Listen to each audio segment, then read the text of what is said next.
La Ley 2197 de 2022, publicitada mediáticamente como Ley de Seguridad Ciudadana, más que un medio eficaz para prevenir o evitar la afectación a los derechos y a la seguridad de la ciudadanía, o probablemente ocasionados por conductas definidas como delitos, lo que hace es reforzar un problema peor de vieja data en Colombia, que consiste pues en la instauración de un Estado autoritario y de una sociedad autoritaria y violenta. Eso se evidencia, entre otros aspectos, primero en la retoma de la vieja fórmula punitivista a través del incremento de penas, y de manera muy específica hay que resaltar que se retorna a la pena máxima de 60 años de prisión, lo que constituye materialmente una cadena perpetua, que ya la Corte Constitucional se ha pronunciado prohibiendo ese tipo de penas, aludiéndolas como una forma de trato cruel, inhumano, degradante. Además se reducen las garantías procesales, también en esa vieja fórmula punitiva. Existe la posibilidad de que las personas sean entendidas como no comparecientes por el hecho natural de resistirse de alguna forma al momento de la captura, pero además se plantea la posibilidad de tener a la persona como peligrosa por el hecho de haber tenido una pena reciente, un acuerdo, un principio de oportunidad, lo que vulnera el principio de no ser juzgado dos veces por un mismo acto. Además, en la misma lógica punitivista, la norma contiene nuevos delitos. Entre otros, llama la atención el delito nominado avasallamiento de bien inmueble. El avasallamiento en sí recae sobre si eres animado, no se entiende cómo puede ser avasallado un bien inmueble. Y esa ambivalencia o esa indefinición, que además vulnera el principio de estricta legalidad, se evidencia en los verbos rectores de este delito. Por ejemplo, ocupar, invadir, usurpar, desalojar, son verbos que son distintos, todos, que implican acciones distintas sobre los bienes inmuebles, pero que todos son asumidos en la norma como una forma de, entre comillas, avasallar ese bien. Además hay que decir que este artículo, esta norma se estipula, pues, o se incluye en el título 7, del Código Penal,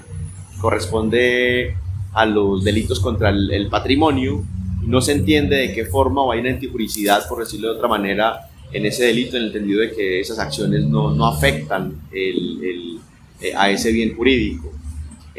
Además, la norma criminaliza actos propios de la protesta social. El avasallamiento en sí es una descripción, en su amplitud incluye una descripción posible de los plantones, repertorio común en Colombia para la protesta social. Agrava esa conducta cuando se lleva a cabo en edificios públicos, como suele suceder en el marco de las protestas sociales. Además se plantea el delito de obstrucción a la función pública, que también es supremamente amplio en su descripción, en la que se dice entonces, o a partir de la cual bastaría estorbar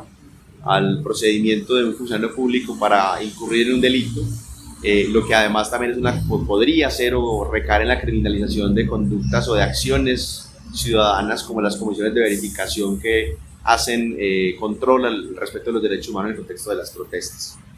La norma además contiene o amplía las posibilidades de que la policía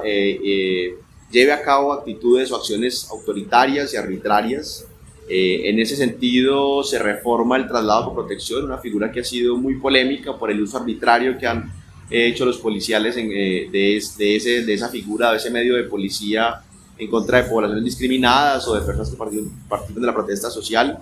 La ley mantiene un montón de indefiniciones que ya estaban en la anterior legislación, como definir qué es un comportamiento temerario, peligroso o estar en riesgo, pero además amplía esas potestades autoritarias en el entendido de que, por ejemplo, bastará parecer estar bajo el efecto de drogas o de alcohol o bebidas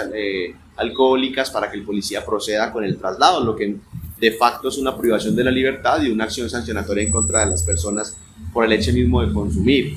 Y para terminar, también la norma contiene o promueve la violencia o la resolución violenta y privada de los conflictos, que en últimas es uno de los componentes de lo que entendemos complejamente como el paramilitarismo, en tanto al regular las armas denominadas de menor letalidad, lo que hace es generar una permisividad del porte, comercialización, uso de ese tipo de armas. No, además de eso, la resolución violenta de los conflictos y privadas se evidencia en la consagración de la legítima defensa privilegiada, que es una forma supremamente amplia de permitir el uso de la violencia.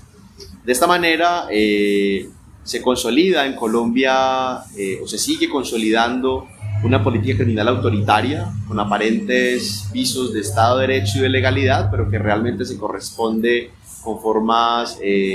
violentas y en contra de los derechos para resolver los conflictos relacionados con conductas tipificadas como delitos. Eso a su vez es una inversión del principio de legalidad o una perversión que, en lugar de limitar, en este caso, el uso de la violencia estatal y social, lo que hace es ampliar las posibilidades para ello.